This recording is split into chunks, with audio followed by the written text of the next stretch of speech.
Hello students, here we start with our revision part of chapter number 3 from history, and your third chapter is Delhi Sultan.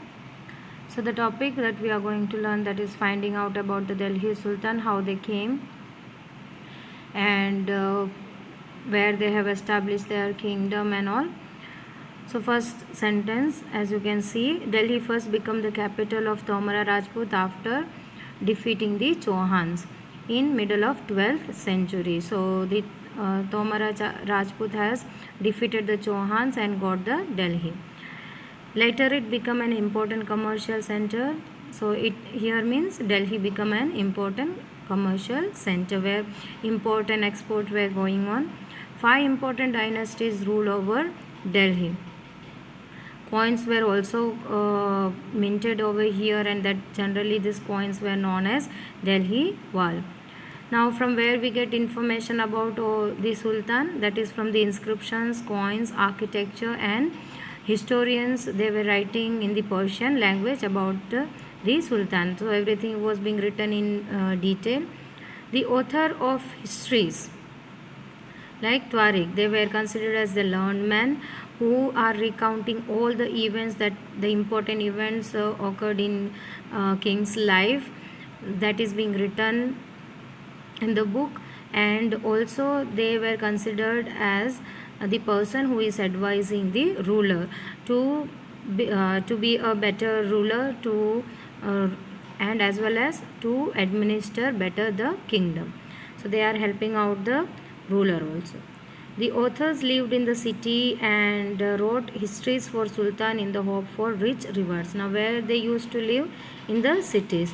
So they are writing about only sultans and their life, and as they were living in the city, they were not knowing much about the rural life, and even they were not writing about the common people. So you, in one way you can say that their books were about the details of the sultan itself or the kings. They advise the ruler to preserve an ideal social order. So for administration they are helping out, even though they advise the ruler to preserve an ideal social order. Here what has to be do or done by the woman, and what is the role of the men, everything is being mentioned. This is the social order what they has to follow as a prince and princess or king and queen. So like the men usually rules the kingdoms, look after the administrative system, everything, and women used to look after the palace and the other work. So this social order was being written and advised by the learned men, and that has been followed by the ruling family. Sultan Iltutmish, able and qualified daughter Razia became Sultan in 1236, but the queen as a ruler was not liked by nobles. Now here Iltutmish was also having son, but amongst his children, Razia was considered as the qualified and the able ruler. So she became the next ruler. Iltutmish made her a ruler in 1236, but she was not accepted as a sultan by the nobles and as well as brothers, because it was against the social order which was being advised by the nobles. So they were not accepting the woman as an ruler. Next we are having the expansion of Delhi Sultanate, how the Delhi Sultanate expand. In the early 13th century, the Sultan depends only on trade, tribute, and plunder for supply. So they were not, or in one sense, they don't want to rule, but for what they came to our country, they were depending for the trade, so for trading purposes, and to get the tribute, and as well as they plunder, they were looting whatever supply they needed. Control on the distant garrison town was difficult because of the frequent rebellion, bad weather, and foreign invasion.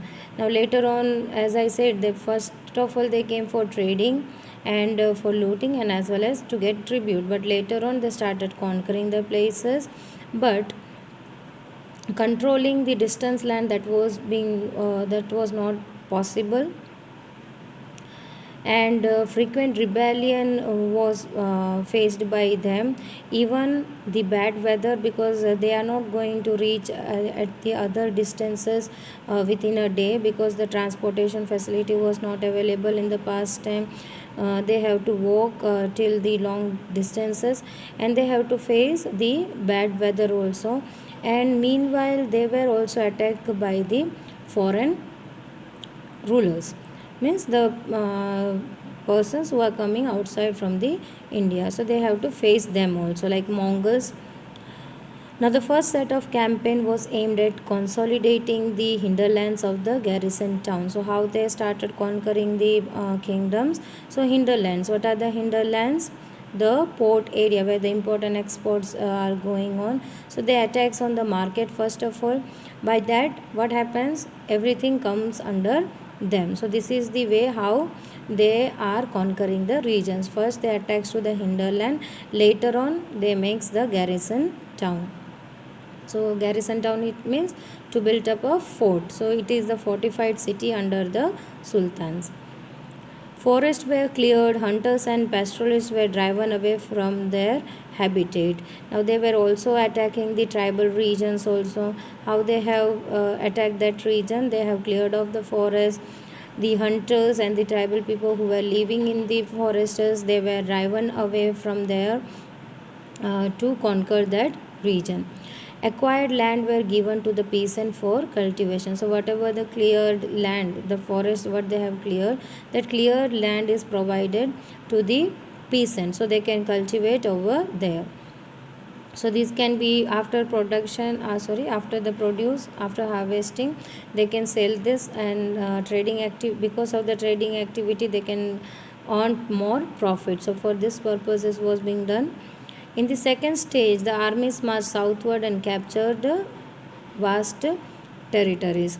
That we have already learned, the military expansion. They have done the military expedition, that is the internal, that is the internal frontier and the external frontiers. So through this they have expanded their kingdom. So after that they also moved to the southward and captured the vast territories. Military expedition began during the reign of Muhammad Tughlaq also. He has sent the military expedition to the faraway places to conquer that region and to get the tribute. Later, the army of the Delhi Sultan defeated rival armies and seized the cities. So, other cities which was not being able to be conquered by the Delhi Sultan. So, later on, they have defeated the rival armies and seized all the cities. Administration and consolidation under the Khaljis. To consolidate large kingdom, reliable governor and administrator were required. So as we have seen that by sitting at Delhi, they are not going to actually they are not able to look after the faraway regions. So to consolidate and to look after the whole kingdom, they need a reliable governor and as well as administrator. So instead of appointing the aristocrats, Delhi sultans favored their special slave called bandagans for the important officers in the kingdom. So, as per the rule, the son is the next ruler, or they are given the position, or the family members, princes were given the governor's position mainly. So this is the rule that they have to give away the opportunity. But instead of following that, Delhi Sultan used to use the slaves as their governor. They are appointing their slaves because they believe that the slave will work more better than the son, because again there is two reasons. They are following the copercenary, but not the primogeniture. Primogeniture means giving position on throne To whom? To the eldest son. But here um, the Delhi Sultan used to follow, according to their aristocrats, they are following the Copercenary. What is Copercenary? It means the whole kingdom is divided amongst the sons. So usually the kingdom, whatever the king is having, it is divided in between the son. But that is not being followed, and they most probably trust on slaves. So here one of the ruler says that slaves are better than son, that we have learnt in the textbook. So these bandagans were used to give away the position as governor or the different officer, as important officer, the position were given to them.